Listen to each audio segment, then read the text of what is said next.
You're watching Money Talks with me, Oscar Sabrakti. Coming up on the program, an unusually warm winter eases fears of a full-blown energy crisis. Another warning of a global recession, this time from the World Bank. And billions pledged for Pakistan's flood relief effort.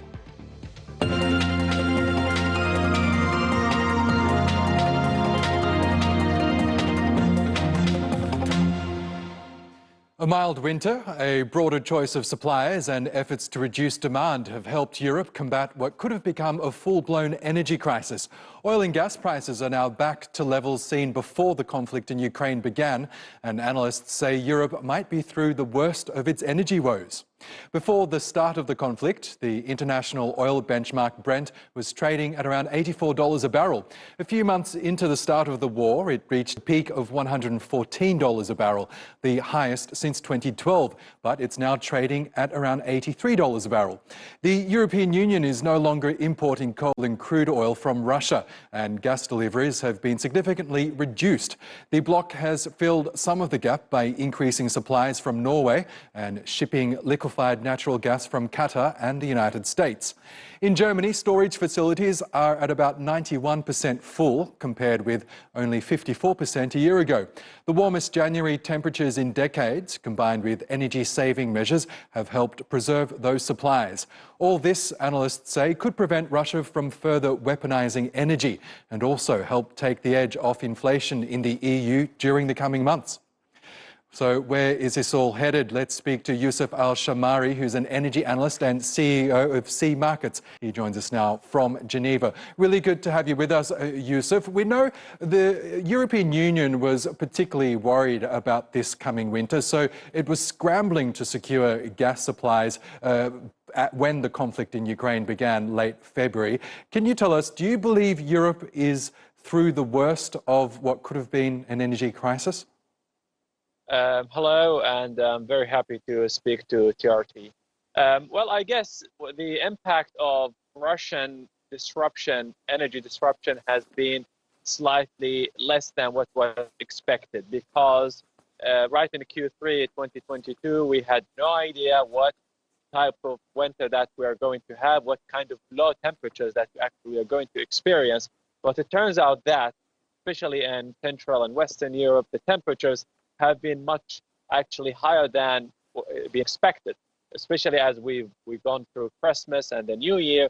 But certainly, I have to say that we are not through the challenge is not over yet, and we need to wait for at least for the next 2 months, because we might experience some significantly low temperatures, especially as we go towards mid-January and even in February. But what I would expect actually is that Europe can actually go away with what we have currently in terms of the gas storage.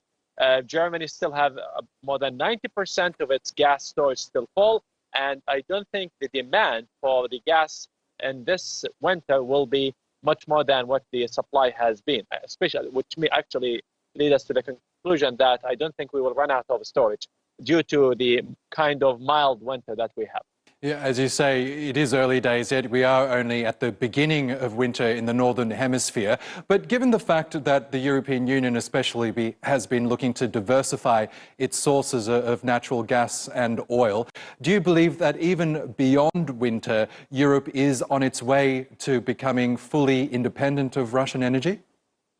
Well, I think that's a very early statement, because Europe has been dependent on Russia for at least 10 years, and to move away from Russia, currently Europe is buying LNG at much higher cost from the US, from Norway, from Qatar, and various other suppliers.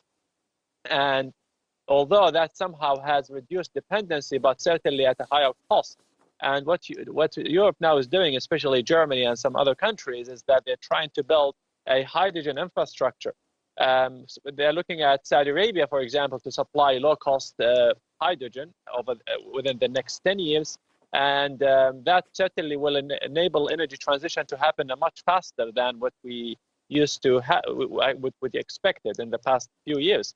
But I think it's a very early statement, and I think some European countries will continue to buy energy exports from Russia, especially oil, petroleum products, and gas, given the price cap that the EU and G7 has agreed on.